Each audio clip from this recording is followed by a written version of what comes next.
وَإِذْ قَالَ ابراہیم، اور جب ابراہیم علیہ السلام نے کہا، اور یہاں بھی اذ آیا ہے، آپ یاد کرو، آپ مینشن کرو اور آپ لوگوں تک یہ بات پہنچا دو جو ابراہیم باتیں کر رہے تھے اپنے رب سے۔ اب آپ دیکھیں یہ باتیں ابراہیم اور اس کے رب کے درمیان میں تھی، اور اللہ سبحانہ تعالیٰ نے وہ محمد صلی اللہ علیہ وسلم پر ریویل کر دی، اور آپ کو کہا کہ آپ ان کو آگے بھی بتا دیں۔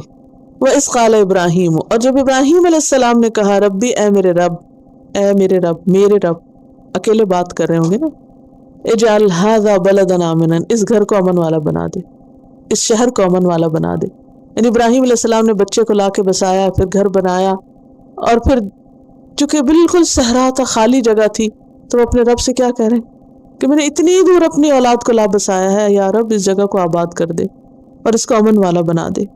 ایک اور جگہ آتا ہے نا، انہوں نے کہا ربنا انی اسکنت من ذریتی بواد غیر ذی زرع عند بیتک المحرم ربنا لیقیموا الصلاۃ، اے اللہ میں نے اپنی اولاد کو تیرے اس گھر کے پاس لا بسایا ہے، ایسی وادی میں یہ گھر جو بالکل کچھ نہیں اگاتی، اے رب تیرے گھر کے پاس اس لیے بسایا تاکہ یہ نماز قائم کرے۔ اولاد کو ماحول دے رہے ہیں، اللہ کے گھر کے پاس بسا رہے ہیں۔ لیکن ہم جب دنیا کی محبت میں گرفتار ہوتے ہیں تو گھر کہاں خریدتے ہیں، کہاں چلے جاتے ہیں؟ الحمدللہ بہت سے مسلمان ایسے ہیں جو مسجدوں کے قریب رہنے کی کوشش کرتے ہیں، لیکن بہت سے ایسے بھی ہیں کہ جو بہت دور، اپنی کمیونٹی سے، مسجد سے، ہر چیز سے دور۔ نتیجہ کیا نکلتا ہے؟ آئندہ بچوں کو کوئی ماحول ہی نہیں ملتا۔ بچے صرف ہماری واعظ و نصیحت سے نہیں سیکھ سکتے جب تک ان کے پاس ماحول نہ ہو۔ رب اجعل ھذا بلدا آمنا، اس گھر کو امن والا بنا دے۔ امن والا اس لیے کہ وہاں کچھ تھا ہی نہیں جہاں سے کوئی شیر آئے، کوئی جانور آئے کھا جائے، نہ کوئی بڑی بلڈنگز اور نہ کچھ، اوپن ایئر، اندھیرا، نہ کوئی بجلی۔ سوچئے ذرا کہ یا اللہ تو اسے سیکیور کر دے۔ کھانے کو کچھ نہیں، ورزق اہلہ من الثمرات، اس کے رہنے والوں کو پھلوں میں سے کھانا دے، پھلوں میں سے کھلا۔ پھل کیا ہے؟ بہترین فوڈ ہے، یعنی کھانے کا بہترین حصہ ہے۔ سبزیوں کے مقابلے میں، دالوں کے مقابلے میں پھل کیا ہے؟ بیسٹ فوڈ ہے۔ من آمن منہم باللہ، جو ان میں سے ایمان لائے اللہ پر اور یوم آخرت پر۔ چونکہ پیچھے انہوں نے ساری اولاد کی بات کی تو اللہ تعالیٰ کا نہیں، ظالموں کے لیے کوئی حصہ نہیں۔ اب آپ دیکھیے ابراہیم علیہ السلام کا ادب اور مینرز، کتنی جلدی بات سمجھی۔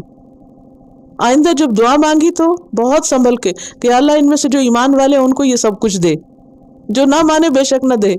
قال ومن کفر، تو اللہ سبحانہ وتعالیٰ نے فرمایا نہیں، جو کفر کرے گا فأمتعہ قلیلا، میں اس کو تھوڑا سا فائدہ دوں گا، اس کو بھی دوں گا، کیونکہ دنیا میں تو سب کو ہی ملے گا، لیکن قلیلاً، تھوڑا، کیونکہ دنیا میں جتنا کچھ بھی ہے وہ سب تھوڑا ہے۔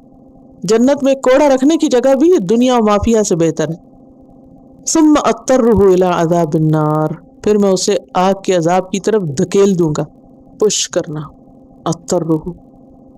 قرآن پاک کی ایک اور آیت میں آتا ہے یوم یدعون الی نار جہنم دعا، جس دن انہیں جہنم کی آگ میں دھکے مار کے گرایا جائے۔ اب دیکھیے کہ کبھی کوئی آپ کو پش کرے، پیچھے سے دھکا دے تو کیسے لگتا ہے؟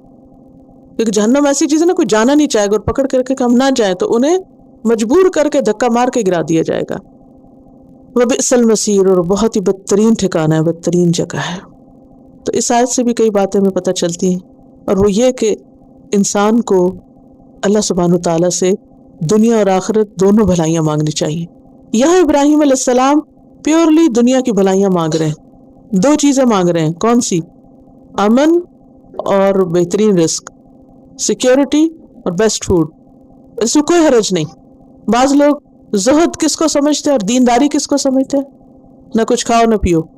قرآن پاک میں اللہ تعالیٰ فرماتے ہیں قل من حرم زینت اللہ التی اخرج لعبادہ والطیبات من الرزق، کہہ دیجئے کس نے حرام کی اللہ کی زینت جو اس نے اپنے بندوں کے لیے نکالی اور رزق میں سے بہترین چیزیں حرام نہیں ہیں۔ قل ہی للذین آمنوا فی الحیات الدنیا، کہہ دیجئے یہ ایمان والوں کے لیے دنیا کی زندگی میں بھی، خالصۃ یوم القیامہ، قیامت کے دن خالص ایمان والوں کے لیے ہوں گی۔ سورۃ اعراف 32۔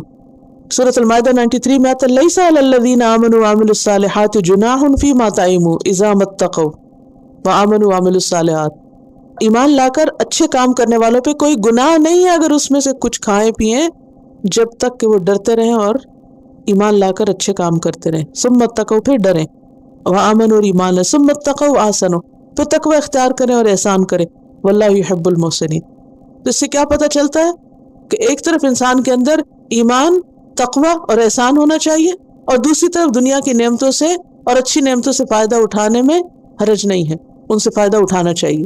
یعنی کھانا پینا برا نہیں ہے جب تک انسان اللہ کی عبادت اور اطاعت کرتا رہے. دوسری بات یہ پتہ چلتی ہے کہ دنیا کے فائدے تھوڑے ہیں، اور دنیا مومن کے علاوہ کافر منافق کو بھی ملتی ہے. سورۃ بنی اسرائیل میں آتا ہے کلن نمدو ہؤلاء و ہؤلاء، ہم ان کو بھی فائدہ دیتے ان کو بھی دیتے ہیں، من عطاء ربک، تیرے رب کی عطا میں سے، وما کان عطاء ربک محظورا، اور تیرے رب کی عطا جو وہ روکی بھی نہیں ہے، سب کے لیے ہے دنیا میں.